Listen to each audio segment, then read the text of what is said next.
The story of Andrew and Shirley Turner is a tragic and heartbreaking tale of love, manipulation, and ultimately, the loss of innocent life. Andrew Turner, a kind and successful young man, found himself entangled in a relationship with Shirley Turner, a woman whose behavior raised red flags from the start. What began as a seemingly casual romance quickly spiraled into a dangerous and toxic relationship, driven by manipulation, obsession, and deceit. Andrew David Bagby is a man whose life seemed destined for success and happiness. Born on September 25, 1973, in the United States to Kathleen and David Bagby, Andrew was their miracle child after years of trying to conceive. His parents, Kathleen, a nurse and midwife from England, and David, a retired U.S. Navy serviceman turned computer engineer, poured their love and hope into raising their only son. Andrew grew up surrounded by an extended family in California, where his charisma, intelligence, and humor quickly endeared him to all who knew him. Andrew's upbringing was idyllic, though not without its challenges.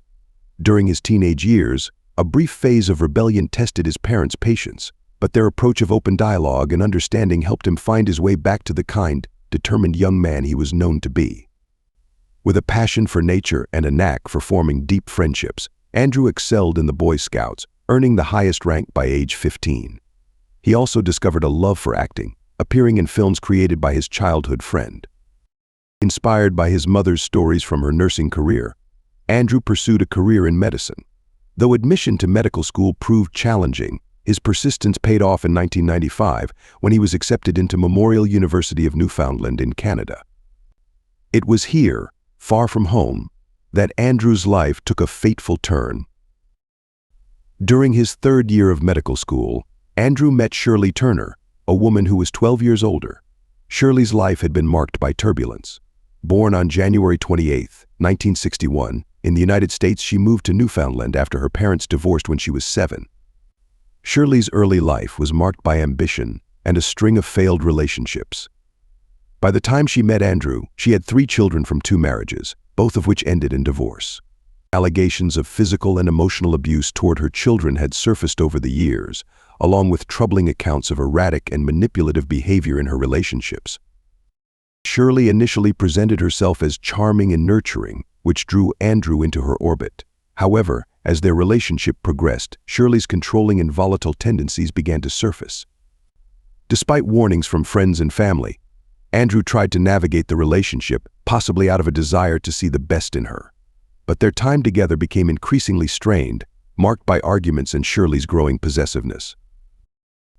In the months leading up to August 18, 2003, Andrew had attempted to end his relationship with Shirley, seeking to regain control over his life and focus on his career. Shirley, however, refused to let go. Her obsession with Andrew deepened, and her behavior became increasingly erratic.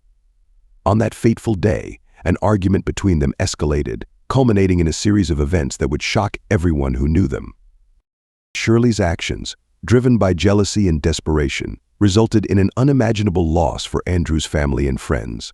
In the aftermath, the community was left grappling with grief and unanswered questions.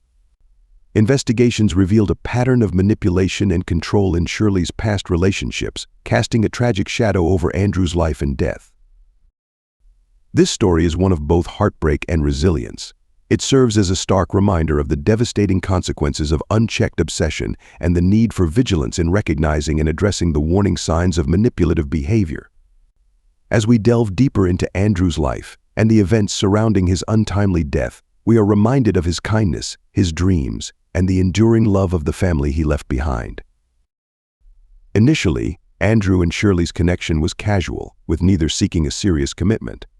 However, Shirley's erratic behavior and their significant age gap soon raised alarms among Andrew's close friends. They noticed how Shirley's manipulative tendencies and inappropriate comments seemed to overshadow Andrew's naturally kind and optimistic demeanor. Despite their concerns and warnings, Andrew continued the relationship, perhaps out of his forgiving nature or reluctance to confront Shirley's flaws. In May 2000, Shirley graduated from medical school, marking a milestone in her career. Shortly afterward, she confided in a relative about a disturbing financial secret. Since 1982, she had been withdrawing money from a scholarship fund intended for her children's future university expenses. Instead of safeguarding these funds, she had used them for her living costs and education, rationalizing the act with the promise of repaying the money once she became a practicing doctor. Meanwhile, Andrew was carving his professional path, securing a surgical residency in New York in 2000. The physical distance between them complicated their relationship as Shirley moved to Iowa for her residency. The strain was evident. Shirley claimed she visited him 7 times while he visited her only once. During this time, Andrew realized that surgery was not his calling, and in 2001 he relocated to Pennsylvania to pursue a residency in family medicine, a field more aligned with his compassionate nature. While Andrew was settling into his new life, Shirley's behavior took a troubling turn. In October 2001, she obtained permission to purchase a firearm and began taking shooting lessons, a decision she did not explain to Andrew or anyone close to her.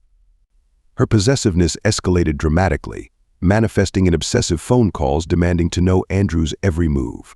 She also began contacting his parents, despite having previously introduced herself to them as merely a friend. In an alarming twist, Shirley claimed she was pregnant in an attempt to regain Andrew's attention. Though skeptical, Andrew agreed to discuss the situation. At the end of October 2001, Shirley visited him, but their meeting quickly devolved into a heated argument.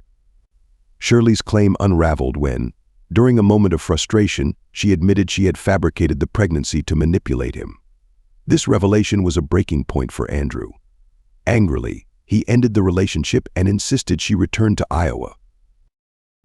What followed was a series of alarming actions. Less than a day after the breakup, Shirley began a relentless barrage of phone calls, all of which Andrew ignored, but her obsession drove her to take a drastic step, embarking on a 16-hour drive from Iowa to Pennsylvania. On November 5, 2001, she confronted Andrew at his home early in the morning. Visibly upset, Andrew confided in his friend and colleague, Clark Simpson, about the encounter, explaining that Shirley was distraught over the breakup. Despite Clark's strong warning against meeting Shirley alone, Andrew agreed to see her later that day, reassuring Clark that he would visit him afterward. Tragically, Andrew never made it to Clark's house. The next morning, when he failed to show up for work, Clark's concern deepened. Later that day, the devastating news broke: Andrew's lifeless body was discovered in a Pennsylvania state park. He had been shot 5 times. As the investigation unfolded, Andrew's friends, including Clark, provided police with detailed accounts of Shirley's alarming behavior in the weeks leading up to the tragedy. Although Shirley claimed to be bedridden and sick on November 5, evidence quickly began to mount against her. Ballistic reports linked the type of bullets used in Andrew's murder to the firearm Shirley had recently purchased. However, when authorities asked her to surrender the weapon for testing, she claimed it was lost. Detectives also analyzed Shirley's phone records, revealing that she had traveled to Pennsylvania around the time of the murder before returning to Iowa. However, the technology of the time delayed these findings, allowing Shirley to flee to Canada on November 12, 2001, before an arrest warrant or travel restrictions could be implemented. Andrew's family and friends were left reeling in the wake of his death. To honor his memory, Andrew's childhood friend Kurt, with whom he had shared a passion for filmmaking, began a documentary project to celebrate Andrew's life. The documentary became a poignant tribute, ensuring that Andrew's kindness, achievements, and legacy were never forgotten. Weeks later, phone records confirmed what everyone feared: Shirley had been in Pennsylvania at the time of Andrew's murder, further cementing her involvement in the tragic loss of a beloved son, friend, and colleague. With mounting evidence implicating Shirley Turner in Andrew's death, authorities wasted no time in escalating their investigation. By December 12, 2001, an international arrest warrant had been issued, and Canadian officials took her into custody. The same day, extradition proceedings were initiated to return Shirley to the United States to face trial for Andrew's murder. Despite the serious charges and the weight of the evidence, the Canadian judge overseeing the case determined that Shirley did not pose an imminent threat to society.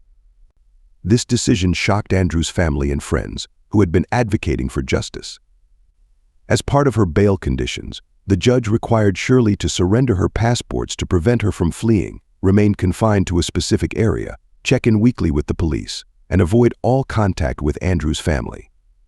Shirley managed to post the $75,000 bail with the help of her psychiatrist, whom she had been seeing after Andrew's death, and she was subsequently released.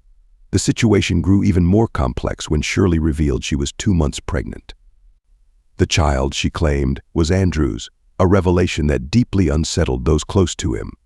For Andrew's grieving parents, David and Kathleen, the news stirred a mix of emotions.